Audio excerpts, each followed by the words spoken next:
1872, en plein air colonial, un jeune soldat français, pas franchement courageux, est sélectionné et envoyé au Congo pour retrouver un scientifique qui se serait transformé en primate. Telle est la trame de la bande dessinée intitulée L'incroyable expédition de Corentin Tréguier au Congo, une BD satirique mais pas seulement, et elle a été scénarisée par Emmanuel Suarez. Bonsoir et merci d'être avec nous. Bonsoir. Avant d'être une BD, L'incroyable expédition de Corentin Tréguier était un podcast. Comment est-il passé de podcast à BD ? À l'origine, donc c'était un podcast de radio de fiction, c'est-à-dire une émission radiophonique qui a été produite par France Culture, donc une aventure en 10 épisodes. Le podcast a connu beaucoup de succès, très vite. Ça a été un des podcasts de fiction les plus écoutés de la radio. Et assez vite, l'idée de le décliner sous une autre forme, celle de la bande dessinée, s'est imposée.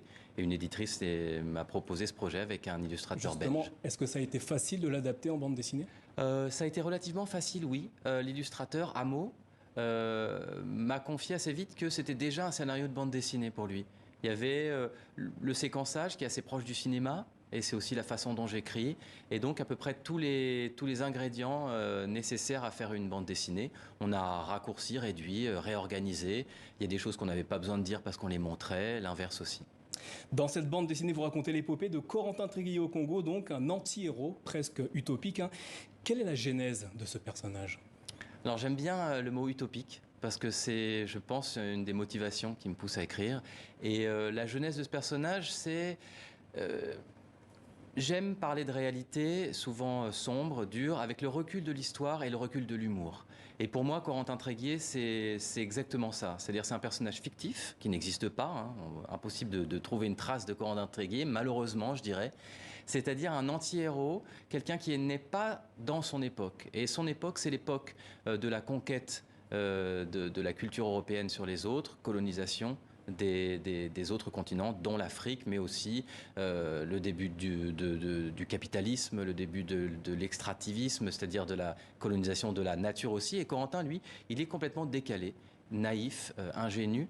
Et donc, quand on met un personnage décalé dans une situation comme celle-là, ça peut provoquer des étincelles, et c'est ce que je me suis amusé à raconter. Dans cette expédition, il sera épaulé par un militaire ouvertement raciste, une espionne grimée en homme, ou encore un guide congolais qui n'a qu'un seul rêve, aller à la Sorbonne à Paris.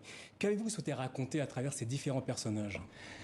Je pense que ce que j'ai souhaité raconter, c'est une dénonciation des logiques de domination.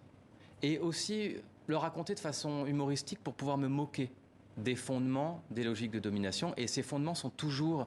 on peut toujours s'en moquer parce qu'ils sont toujours fondés sur des choses qui sont fausses.